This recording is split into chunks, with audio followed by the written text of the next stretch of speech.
Well, hello and welcome to what is an unusual Wednesday webcast, mainly because it's just me and a guest, because Scott is still laid in his oxygen tent in his state of unwellness, recovering somewhere, no doubt watching on the Facebook, and I'm no doubt going to get a lot of angry texts from him telling me that I should ask this question or that question, or what a stupid question I've asked him.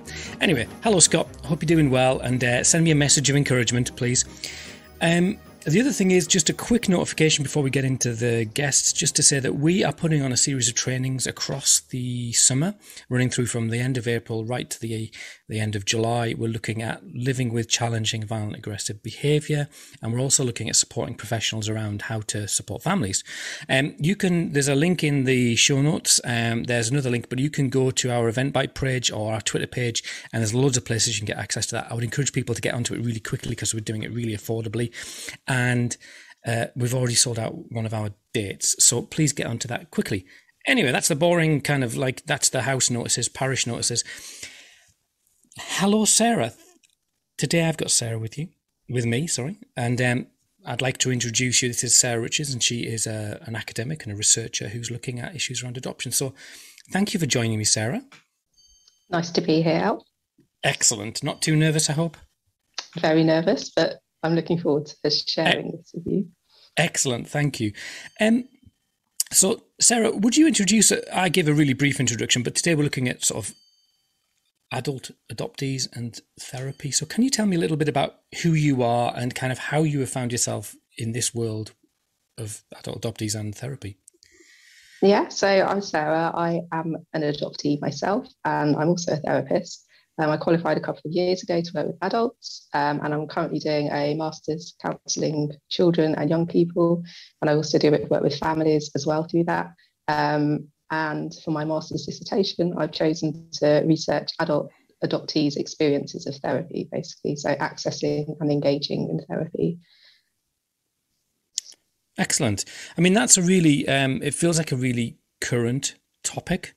And it seems like the last few weeks or months, I've seen a lot of adult adoptees, and I guess the UK specific adult adoptees, really bringing to people's kind of sight this idea that it's just not simple. So, but before we get to that, I mean, can you tell us a little bit about yourself? And, you mentioned you're an adult adoptee. Can you tell me a little bit about your circumstances? We've talked before and you said you're happy to share some, so I'm not putting you on the spot, hopefully.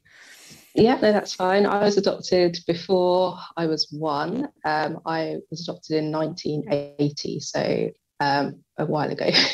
I was relinquished by my biological mother, and I grew up in a home with two adopted siblings who were adopted separately from me. And I don't know, if you'd asked me when I was younger, I'd have said, yeah, great adoption. I was really happy, everything, loving parents and access to everything that I would have needed growing up. And I think it's only when I left the adoptive home to go on to the next stages of life, so university and relationships and having my own children, that I think I recognised the impact on me of having been adopted. I think especially when I had my own children, I had really bad postnatal depression and a lot of kind of reassessing the reality of, wow, actually, I was that little baby once and then I was given up for adoption. And that kind of played into how I was then able to parent my children, attach to my children. And I think probably through the therapy that I had for that, I came to want to become a therapist myself, which I think is quite common for quite a lot of people who end up in the therapy world. And so, yeah, I've been training for that for about the past 5 years. I now work in a charity in Northamptonshire. We support children and families who've experienced trauma, like developmental trauma. So it's kind of going full circle a bit, it feels like. So have you worked with adult adopted people? I have not. I haven't done the training, so right. I have not. And I guess that's really what's led me to want to do this study. I know it's something that people, I think guests you've had on your conversations have talked about, the difficulties with accessing therapy. And we kind of recently saw it being spoken about I think, at the House of Commons Special Committee with the adult adoptees and the birth mothers talking about their experiences. And it was really highlighted there, I think, the challenges that people face trying to access therapy. I think there's a lot of focus on support for young adopted children, which is obviously really important, and we want to make sure that all the help adopted children need is there. But it's almost like you hit 18 or 21, I think, for some children who have access to the adoption support fund till 25, but you get past whatever your cutoff is, and that's it. Suddenly, it's really, really difficult, challenging, I think, for people to get access to the support they need, often at a time when they are taking those first steps into the world. And maybe you get away from that kind of security of the adoptive home. So at a time where you really need that support, it's really difficult to access. Yeah. I mean, I was thinking about therapy in general, just because I've got friends who've sort of accessed therapy as they've got older, and it feels like it shadows or it parallels other people's experiences, that as they get further away from their childhood, they kind of see with a bit more clarity some of that stuff. So is it, I mean, what are the current rules and regulations around, because it's not the same in different corners of the UK, is it? So in England, what are the restrictions or the kind of the guidelines that adult adoptees find themselves in? So in 2010, I think the government here introduced legislation to say that any therapy related to adoption has to be provided by a therapist who works for an adoption support agency or is registered themselves as like an individual adoption support agency. And that means that while I can see the logic for it with children, in that that's being funded by the Adoption Support Fund, so they want to make sure that it's someone who's properly qualified. It also applies to adults in England. So the BACP, that's like the organisation for counsellors and psychotherapists, they've produced like a information sheet for therapists basically about how the rules vary in the different countries. I don't know if it's helpful just to clarify what that is, because obviously depending who's listening, they might want to know what the rules are.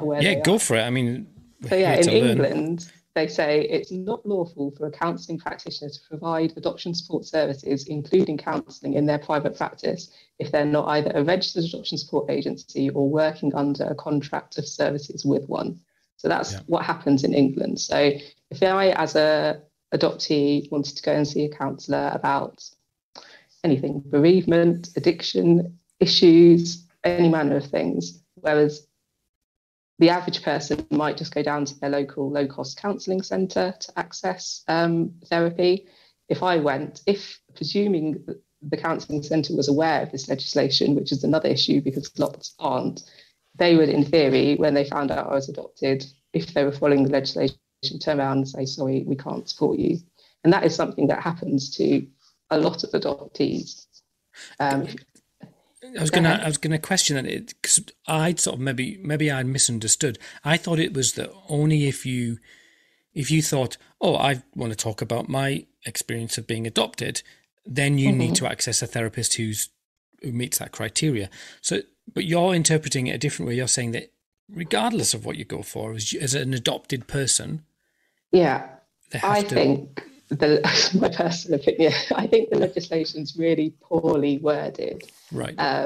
In that it basically says that the BACP advised that all counsellors ask clients in their first session if they are adopted, because at that point, if they say yes, they recommend basically you refer on somewhere else.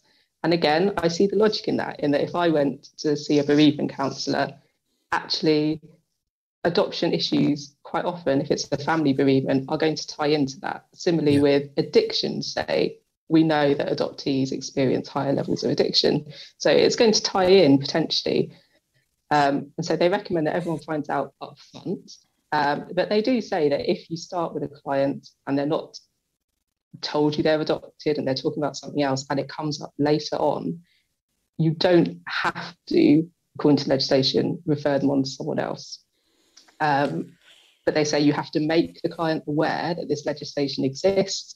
You have to tell them how they can access an adoption specialist counsellor, and you have to make sure that you as a therapist are seeking support for someone who does have that knowledge.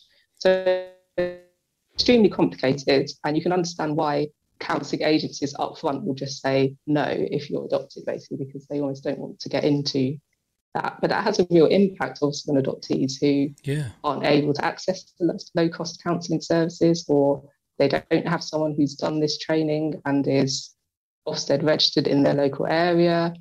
Say I wanted to see a male therapist, I might not be able to access a male therapist who's done the counselling. If I'm ethnic minority and I want to have a matching ethnicity therapist, there might not be one in my local area. So it really limits the counsellors that adoptees have access to, which seems very unreasonable to me. Well, it seems like it's, do you think that the intention behind the law, because I always think, well, is it a good intention that's just really badly worked out, or is it just inept? Or I think I think, like I said, it's quite badly worded. I think when it was originally written, I haven't spoken to anyone from the government or anything about this, but I know other adoptees who have. And the idea is potentially this was worded only, it was intended only to apply to children who are getting their therapy funded by the Adoption Support Fund. And in fact, in Scotland, their paperwork about the advice from the DACP only refers to working with adopted children, families and birth parents if contact is involved. So if you're a Scottish therapist and you're working, then you had an adult adoptee come to you, then you are allowed to work with them, as far as I interpret what the legislation says. I mean, it's interesting you kind of raised this. What is the penalty? I mean, say you kind of just went, oh, stuff it, I'm just going to go and get a low quality, or not a low quality, that's, pardon my French, low cost. And that was, crikey, angry letters to the complaints department. So you get a low cost, easily accessible therapeutic input, whatever that looks like. And then who are you going to tell if you don't apply the law? Who's going to come and get you? I have no idea what the consequences are. I guess from working as a therapeutic practitioner, we all abide by ethical guidelines, and we're supposed to abide by ethical guidelines. And a big part of that is assessing your own levels of competency. So every time a therapist meets a new client, we decide whether we feel like we're competent to work with them.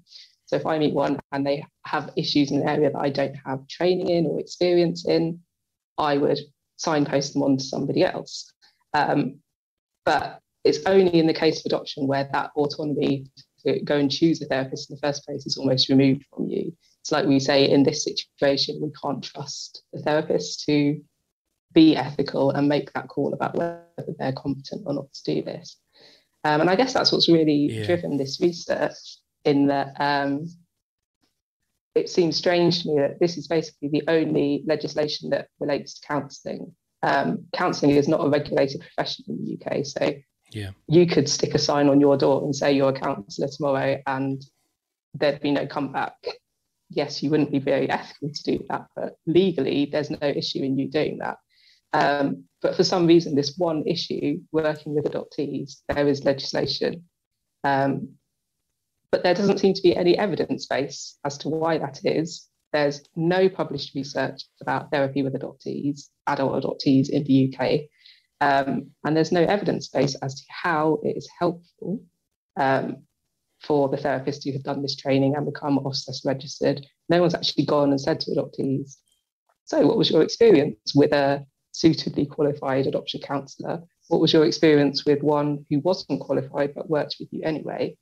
To try and work out what those helpful, unhelpful factors are. And I don't know, to justify the legislation, maybe?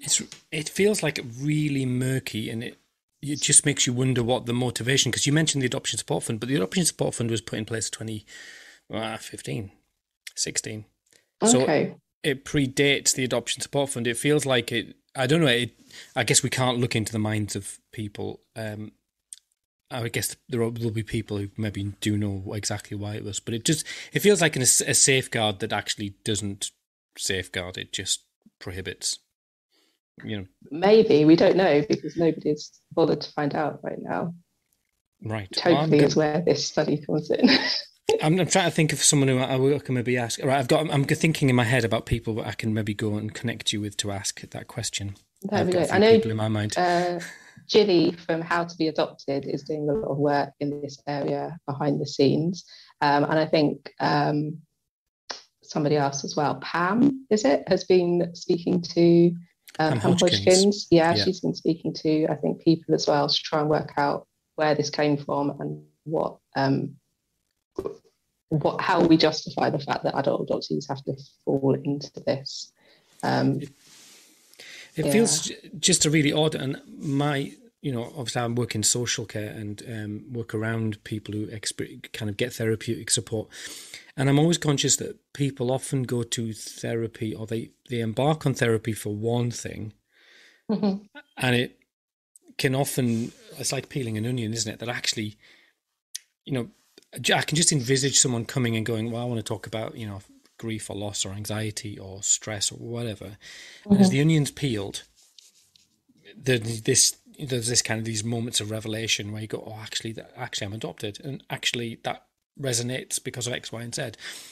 And it just feels like that it's putting lots of people in really difficult positions in that moment in a therapeutic environment when trust has been built, when relationships have been developed, work has been done, and then the ethical counsellor, therapist has to go, I'm sorry, we have to stop, or we have to pause and rethink that. So you're thinking about, that wasn't really a question, it was just a statement, I apologise. So thinking about your research, have you got a specific focus of your research now? And I'm conscious that we chatted beforehand how we don't want to, it's just research, isn't it? But what are you hoping to find? So I have three main aims for the study. One is to find out what brings adoptees to therapy. So like we've been talking about, do adoptees go with adoption issues of some kind as their main presenting issue, or are adoptees accessing therapy for other reasons? Because I think in either case, people might have really different perspectives on the importance of an adoption specialist counsellor. So it's important to capture the whole range of views, I think. Then what's helpful and unhelpful within counselling for adoptees. And then the third thing is whether there are barriers to access, which feels like I've kind of got a biased answer to that already from my own experience. But again, it's important, I think, to find out what the general view is, because there are organisations like PAC UK who offer adoption specialist counselling. I don't think they're nationwide. I think they have bases in particular areas, but I may be incorrect on that. So there are services out there who do offer, and then Bernardo's Link service as well, who can put you in touch with these adoption trained counsellors. So again, I'd like to hear from people who have easily accessed therapy, people who haven't easily accessed therapy, and just try and capture the full range. And I think I really took that into account with how I kind of advertised this survey, rather than just, because I think I see a lot of things on Twitter where people have really struggled to access therapy. So I thought it's best not to just advertise it there. So I've been really fortunate, and PAC UK and Adoption UK have both advertised it for me within their communities. And obviously you guys are supporting me here as well. So how many people are you looking to gather research from? I'm unsure. I've taken the decision not to set a number and just to kind of keep recruiting people until, they call it a saturation point, don't they, where no new themes are being identified in the data. I think it's really hard this is such an exploratory study. We don't know what it's going to show. No one's done this research before. And so to almost pluck a number out of the air, I don't think would potentially be helpful. Yeah. Maybe it'll be what time allows likely as well. What is the time frame? Have you got a closing date for people to get involved with it? I was planning to do interviews through April and May at the latest, and then I'm hoping to get it all handed in September. So that will give me summer to do the data analysis and write it up. Yeah. I mean, it feels like it feels like a blind spot, doesn't it? I'm putting you on the spot. How many adopted adults are there in the UK? Do we have any idea? I don't know. I mean, we all know that the numbers, I think, of adoptions are going down for children. But obviously, even with that, they hit 18 and they all become adopted adults. So it must be a huge number. If you think about the number who are adopted annually, and that was a much bigger number 20 years ago. I don't know. I don't think there probably is a number out there of how many adopted adults are alive in the UK at the moment. Yeah, I mean, it is. I mean, even like you said, I think it fell to its lowest point in the year 2000. I think there was just under 2,000 children. But then you look before that, and the numbers ramp up to like even in the 70s. So people my age, if you're 50 and you were adopted in 1971, there's still 20,000 children a year being adopted. It doesn't take many decades, and you're getting into the hundreds of thousands, aren't you, of people out there who've lived that experience. Yeah, and if you just think even a fraction of those people are trying to access therapy every year, there just aren't enough. And I don't have a number either for how many therapists there are on this list. I think it varies hugely depending where in the country you are, but there just aren't enough. And like I said, a huge number of counsellors aren't even aware of this legislation. And is it seen as a specialism within counselling? Is it seen as like an acknowledged field or a specialism? Yeah. I don't know. I think that for the fact that there is this Ofsted registry probably elevates it to be that. I think there are specific areas that it would be really important for a counsellor to know about. So attachment, obviously, developmental difficulties and all those kind of things. But right now, I mean, they don't. And none of the training I've done have they ever told the room of counsellors that this legislation exists. So I think there's huge numbers of counsellors out there who just don't know about it probably. And as you were talking, I was also thinking about someone I know who sort of went for sort of therapeutic support about they were adopted person, and they were thinking about their pre-adoption life. And some of their experiences of really adverse experiences, all of the reasons that led to them being adopted. And that, it's quite clearly that some of that stuff around early adversity, trauma, witnessing stuff, post-traumatic stress, all of that, then there's therapeutic services for that. But actually, was there anything that I couldn't quite work out whether there's anything specific about the actual act of adoption? Is it seen as because the narrative around adoption is that it's a good thing. You may have noticed. I'm teaching, telling you things you blooming well know. So is it even seen as how is it perceived within the counselling community? I mean, you're, in the therapeutic community. Is it? I'm not sure if what you're asking is whether like adoption itself being trauma is adoption perceived as a trauma that might cause difficulties. Yeah. And I don't know about the general. I think I know a lot of people who work with young children who are adopted, and they would all certainly see it that way. I think they obviously recognise the restorative benefits for some with being adopted, being in a nurturing family, having secure attachments. But I don't know what adult therapists who work with adults think about that. I think, like you say, generally society sees adoption as a positive thing. I was struck by your conversation in the House of Commons the other day, like how many questions were focused on why are adoption numbers dropping? And I was sat there watching it thinking, surely that's a good thing that, potentially children are staying with their adoptive families or their birth families, sorry.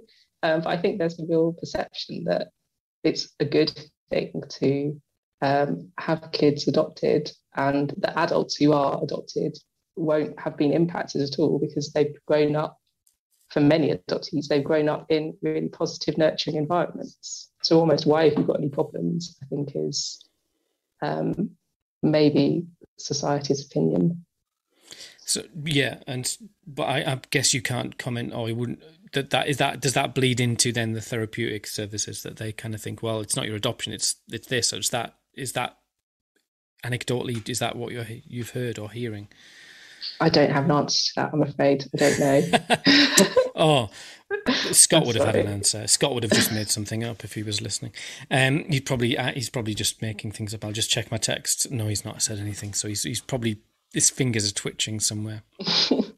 I think this is a really fascinating issue, because there's so many people impacted by it, isn't it? And I think it plays out presents problems in different ways. So you have adoptees who are going for therapy, trying to access therapy, and feel like they can't be honest up front. They can't be their authentic selves in that first session. They can't say, I'm adopted and this is how I think it's linked into the issues I'm having now, because they worry that the therapist will say, I can't work with you. So that's a real problem. If therapy is somewhere where you ought to be able to go, hopefully, and lay it all out on the table. And if people are going for therapy and feel like they can't do that, then it's not going to be effective for them. And then you have obviously the issue that you raised earlier, that people get into the relationship and then the therapist finds out they're adopted and feels like they aren't competent to work with them and pass them on, which is incredibly challenging for an adoptee who's already had those losses of relationships, to get them to this point. And then for your therapist, the person that you've hopefully bonded with in some way and open up to turn around and say, no, sorry, that's incredibly harmful. Yeah, I mean, it feels like it was, the exact opposite of therapy. It's compounding any difficulties anyone may be having, regardless of, what they think or feel. Do you think that do you think there's any even awareness of this at a sort of a governmental level, or the people who pull the strings? I think people are speaking loudly about it. Like I say, How to Be Adopted, Claire and Gilly are really fighting the battle on the kind of activism side of things, I think. So I'm willingly leaving that to them and focusing on actually trying to gather some evidence. I think if you're trying to change a system, like the system we've got now, whether it's justified or not, isn't working for some adoptees. We know that from the stories people are telling us. But I think if you're trying to change a system, you have to understand the system.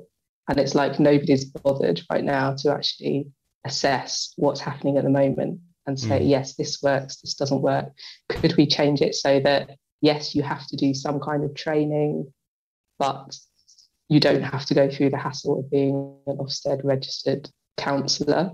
I don't know. Until we know what is beneficial and what's not beneficial, we can't answer those questions. Yeah, you would have thought that at this basic level that you would have that if you'd put in such a law or a piece of legislation, that it would be really appropriate to review that rather than just presume that, oh, well, we fixed that.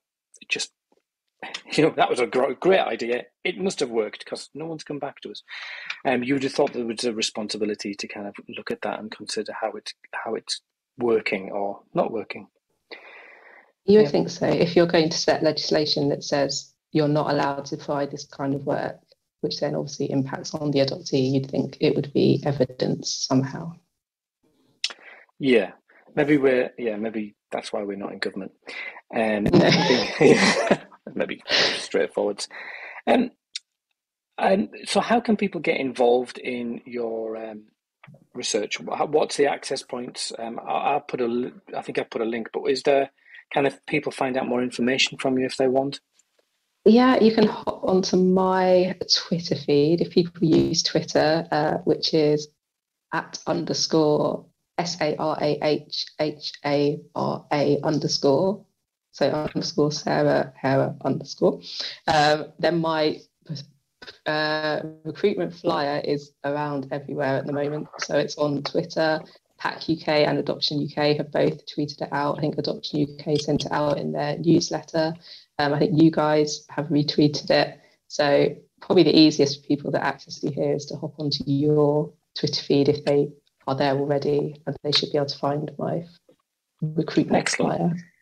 And we'll put a link to the flyer and to your email address and your Twitter address onto the into the show notes and into the Facebook page, so people can see it and have a look at it. I'm going to kind of say thank you for coming, and really appreciate being on. Stay on the live stream. We'll stay on the Zoom, and we'll get rid of the live stream, and we can kind of say our proper goodbyes. But thank you so much for taking part in the webcast. Really appreciate your time. And is there anything that I haven't asked you that you wanted to answer? No, I will just say I didn't cover Wales and Northern Ireland, so really quickly. Oh, go for it! Yeah, crikey, there'll be slightly different again letters there. So they say practitioners who work with children or adults where the focus of the counselling is directly related to adoption. So what you were mentioning earlier, are advised to seek legal advice and or check with their local inspectorate to determine whether there are conditions they're required to fulfil to provide the counselling services. Wow. That feels like that feels like a hoop that people have to jump through before they get to, before they even start thinking about therapy. They have to do that. Absolutely. People are just not going to do that, are they? Well, which is why I think you get therapists who work with adoptees anyway, and then you get some who will just turn them around at the door. But potentially you have people who just work their way through and just never even realise this stuff is out there as well. Yeah. And none the wiser until they listen to this and go, oh, crap. I shouldn't have been doing that. I've breached your ethical standards. It just, you've highlighted how really what it feels like just an unnecessary barrier for people to access, or an overly complicated barrier or safeguard. Sarah, thank you so much for coming on. Really appreciate your time, and I hope it wasn't too painful for you. I wasn't too. No, thank you for having me. It's been fine. Excellent. Well, stay well, and I wish you really good luck. And will you come back when you get the results? Will you come back and kind of share them with us and tell us exactly what you've discovered? Yeah, whatever they are, I'll come back. Whatever they are, that sounds ominous, doesn't it? Whatever they are. I wish you all the best, and thank you so much for your time. Thank you.